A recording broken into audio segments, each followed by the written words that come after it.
नमस्कार दोस्तों। आज इस वीडियो में डिस्कस करेंगे हम नेक्स्ट 50 क्वेश्चंस ज्योग्राफी के।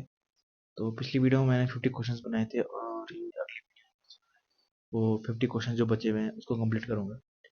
दोस्तों शुरू करते हैं वीडियो। दोस्तों शुरू करने से पहले प्लीज़ चैनल को सब्सक्राइब कर दीजिए। आप चैनल को सब्सक्राइब करते हैं तो इससे मुझे मोटिवेशन मिलती है और आगे भी ऐसी वीडियोस बनाता रहूँगा। स्टडी मटेरियल्स को खोज खोज के आपके लिए वीडियोस बनाऊंगा। तो प्लीज़ चैनल को सब्सक्राइब कर दीजिए और ज़्यादा ज़्यादा इंपॉर्टेंट क्वेश्चंस के लिए वीडियो बनाऊंगा। तो शुरू करते हैं। कंचनजंगा राष्ट्रीय पार्क स्थित है सिक्किम में। जो हमारा कंचनजंगा राष्ट्रीय पार्क है वो स्थित है सिक्किम में। और काजीरंगा नेशनल पार्क है हमारा असम में स्थित है। ठीक है, तो कंफ्यूज मत होना। कंचनजंगा नेशनल पार्क है हमारा सिक्किम में स्थित। पंचमढ़ी जीव संरक्षण क्षेत्र कहाँ स्थित है? मध्य प्रदेश में। कान्हा किसली अभ्यारण्य किस राज्य में स्थित है? कान्हा किसली अभ्यारण्य हमारे मध्य प्रदेश राज्य में स्थित है। नागरहोल नेशनल पार्क किस राज्य में स्थित है? ये कर्नाटक में स्थित है हमारा नागरहोल नेशनल पार्क। मुदुमलाई पशु विहार स्थित है व्याघ्रों के लिए। भारत में जैव मंडल के आरक्षित स्थलों की कुल संख्या है 10। तो हमारे भारत में 10 जैव मंडल है। किसकी किस सॉरी आरक्षित स्थलों की कुल संख्या 10 है।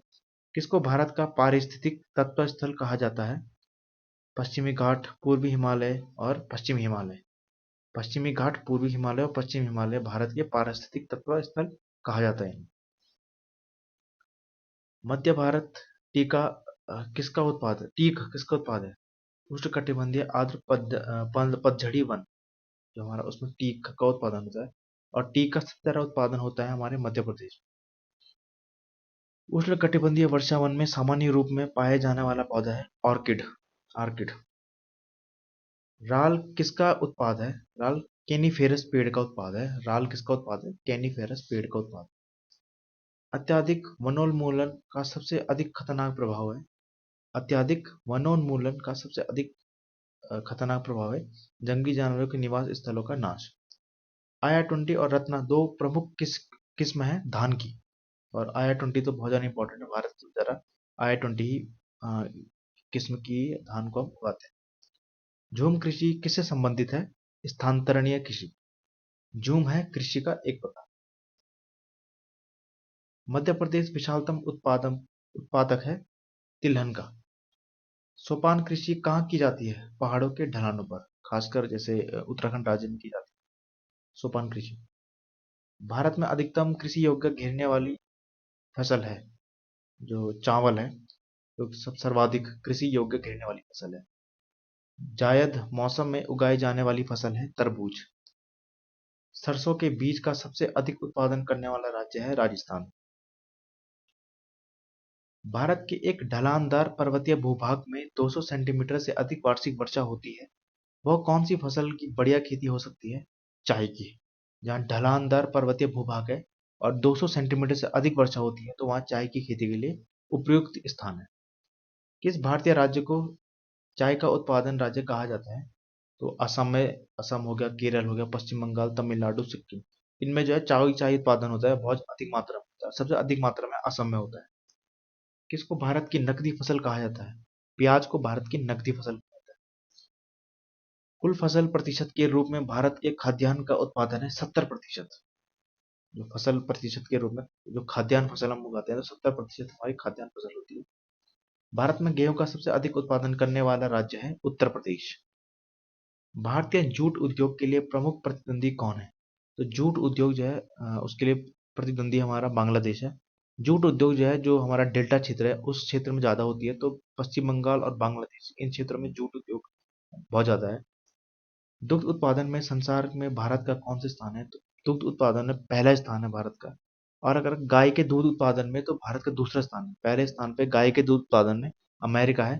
और अगर भैंस के दूध की बात किया तो भैंस के दूध में भारत है। और ओवरऑल दूध की बात किया तो ओवरऑल दूध में भी भारत में सबसे ज्यादा उत्पादन होता है दूध का। किस वर्ष के बाद की अवधि के दौरान खाद्यान्न विशेषतः गेहूं के उत्पादन में बहुत वृद्धि हुई थी? तो 1966 के बाद गेहूं के उत्पादन में बहुत ज्यादा वृद्धि हुई थी। ये वो यही दशक है जिसमें हरित क्रांति हुई। भारत में हरित क्रांति के अंतर्गत विकसित बीज वाली फसलों के उच्च पैदावार वाली किस्में: चावल, गेहूं, ज्वार, बाजरा और मक्का। भारत में हरित क्रांति का एक और नाम है, इसको कहते हैं बीज उर्वरक और सिंचाई क्रांति। भारत के किस राज्य में चीनी का कटोरा कहा जाता है? भारत के किस राज्य को चीनी का कटोरा कहा जाता है? तो उत्तर प्रदेश राज्य को चीनी का कटोरा कहा जाता है। भारत में कृषि को दुष्प्रभावित करने वाला मौसम का सबसे महत्वपूर्ण तत्व है वृष्टि। वृष्टि मतलब वर्षा। श्वेत क्रांति का संबंध किससे है? दुग्ध उत्पादन से। श्वेत क्रांति का संबंध किससे है? दुग्ध उत्पादन से। नीली क्रांति किससे संबंधित है? तो नीली क्रांति जो है मछली उत्पादन से संबंधित है। बीटी बीज का संबंध है कपास से। जो बीटी बीज होते हैं वो कपास के बीज होते हैं। भारत में सिंचित क्षेत्र के सबसे अधिक भाग पर खेती होती है ईख की। ईख की सबसे ज्यादा खेती होती है भारत में। कहाँ? सिंचित क्षेत्र पर। भारत में किस क्षेत्र में अत्यधिक असंचित खेती की जाती है, मतलब असंचित खेती की जाती है? वह दक्कन के पठार में सबसे ज्यादा असंचित खेती की जाती है। तमिलनाडु का कौन सा जिला लवणता के खेती के लायक नहीं है? कौन सा जिला जो है लवणता के कारण बहुत ज्यादा लवण होता है, तो यह है तिरुचिरापल्ली। जो जिला जो है तमिलनाडु, ये लवणता के कारण खेती के लिए उपयुक्त नहीं। यूरेनियम के विशाल निक्षेप हाल ही में कहाँ पाए गए हैं? तो कर्नाटक में यूरेनियम के हाल ही में बहुत ज्यादा निक्षेप पाए गए। किसकी खोज के लिए आंध्र प्रदेश के तुमलापल्ली विश्व के मानचित्र पर आए? तो आंध्र प्रदेश के तुमलापल्ली जो जगह है वहाँ सबसे बड़ी यूरेनियम खाने मिली है, तो इसलिए वो विश्व के मानचित्र पे बहुत ज्यादा फेमस हो गया। अभ्रक का सबसे बड़ा भंडार कहाँ है? तो दुनिया में अभ्रक का सबसे बड़ा भंडार भारत में। आगे बढ़ते हैं।